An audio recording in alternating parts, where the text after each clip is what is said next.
Relatives name সেই সময় আমার যে নাম উঠেছিল তার পাশে আমার বাবার নাম বা মায়ের নাম বা কারো একজনের নাম আছে তো? আছে? আচ্ছা, তাহলে তার নামটা লিখবো, হয়েছে?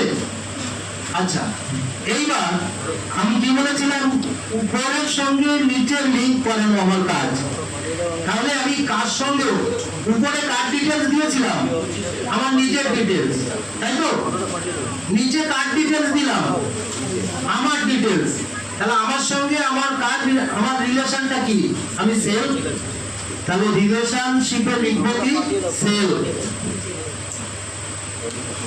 খুব ভাইটাল জায়গা, ঠিক আছে? তাহলে এই রিলেশনশিপের জায়গায় লিখবো কি, সেল। এরপরে আসি ডিস্ট্রিক্ট। যে ডিস্ট্রিক্টে ওই ভোটার লিস্টে 2002 সালে আমার নাম ছিল, আমি এখন নদিয়ায় বাস করি, 2002 সালে আমি 24 পরগনায় বাস করতাম, তাহলে 2002 সালের লিস্ট হচ্ছে 24 পরগনা। আমি বর্তমানে 90 রানাঘাট দক্ষিণে বসবাস করি। আমি হয়তো সেই সময়ে উত্তর 24 পরগনা হয়তো 87 নম্বর এসিতে বসবাস করতাম।